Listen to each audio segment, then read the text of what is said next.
ఆంధ్రప్రదేశ్ రాష్ట్రంలో కూటమి ప్రభుత్వం ఏర్పాటై 2 ఏళ్ల పాలనలో సాధించిన విజయాలను ప్రజల్లోకి తీసుకువెళ్లేందుకు తెలుగుదేశం పార్టీ భారీ ప్రజా కార్యక్రమానికి సిద్ధమైంది.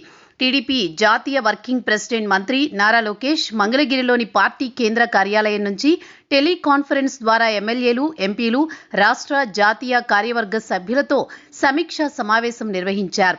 దాదాపు 2 గంటల పాటు సాగిన ఈ భేటీలో పార్టీ బలోపేతం, ప్రభుత్వ సంక్షేమ కార్యక్రమాల ప్రచారం, ప్రజల సమస్యల పరిష్కారం, క్షేత్రస్థాయి కార్యకలాపాలపై విస్తృతంగా చర్చించారు. ఈ సందర్భంగా ఈ నెల 25వ తేదీ నుంచి రాష్ట్ర వ్యాప్తంగా 45 రోజుల పాటు ఇంటింటికి తెలుగుదేశం కార్యక్రమం నిర్వహించాలని నారా లోకేష్ పిలుపునిచ్చారు. ప్రతి ఎమ్మెల్యే, ఎంపీ, పార్టీ నాయకుడు, కార్యకర్త తప్పనిసరిగా ప్రజల్లోకి వెళ్లి ప్రభుత్వం అమలు చేసిన సంక్షేమ, అభివృద్ధి కార్యక్రమాలను వివరించాలని సూచించారు. వారానికి కనీసం 4 రోజులైనా క్షేత్రస్థాయిలో పర్యటిస్తూ ప్రజలతో మమేకం కావాలని ఆదేశించారు.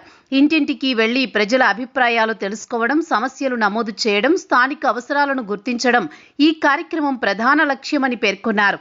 ప్రతి నియోజకవర్గంలో బూత్ స్థాయి నుంచి పార్టీ నాయకులు, కార్యకర్తలు సమన్వయంతో పనిచేయాలని, ప్రజలతో ప్రత్యక్ష సంబంధాలను మరింత బలోపేతం చేయాలని సూచించారు. కూటమి ప్రభుత్వంపై ప్రజల్లో ఉన్న విశ్వాసాన్ని మరింత పెంచేందుకు ఈ కార్యక్రమం ఉపయోగపడాలని ఆయన అభిప్రాయపడ్డారు.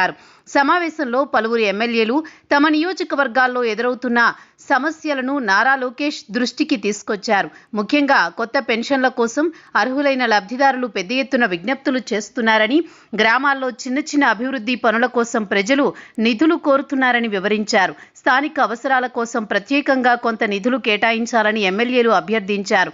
దీనిపై స్పందించిన నారా లోకేష్ ఇలాంటి సమస్యలు తన దృష్టిలో కూడా ఉన్నాయని, రాష్ట్ర ఆర్థిక పరిస్థితులను దృష్టిలో పెట్టుకుని నిర్ణయాలు తీసుకోవాల్సి వస్తోందని తెలిపారు. పార్టీ నాయకులు ఎన్నికల సమయంలో మాత్రమే కాకుండా ఎప్పటికప్పుడు ప్రజలకు అందుబాటులో ఉండాలని లోకేష్ స్పష్టం చేశారు. గ్రామాలు, వార్డులు, పట్టణాల్లో ప్రజా సమస్యలను తెలుసుకుంటూ వెంటనే స్పందించేలా పార్టీ వ్యవస్థ పనిచేయాలని సూచించారు. సంక్షేమ పథకాల అమలుపై ప్రజల నుంచి అభిప్రాయాలు సేకరించాలని, అర్హులైన వారికి ప్రభుత్వ పథకాలు అందేలా ప్రత్యేక దృష్టి పెట్టాలని ఆదేశించారు.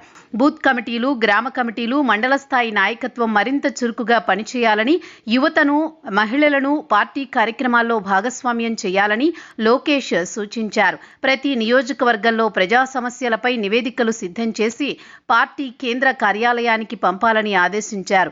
45 రోజుల పాటు జరిగే ఇంటింటికి తెలుగుదేశం కార్యక్రమం ద్వారా ప్రభుత్వం అమలు చేస్తున్న సంక్షేమ కార్యక్రమాలను ప్రజలకు చేరువ చేయడంతో పాటు ప్రజా సమస్యలను నేరుగా తెలుసుకుని పరిష్కార దిశగా చర్యలు చేపట్టడమే లక్ష్యంగా టీడీపీ ముందుకు సాగుతోంది. దీంతో రాష్ట్ర వ్యాప్తంగా పార్టీ కార్యకలాపాలు మరింత వేగం పుంజుకునే అవకాశం కనిపిస్తోంది.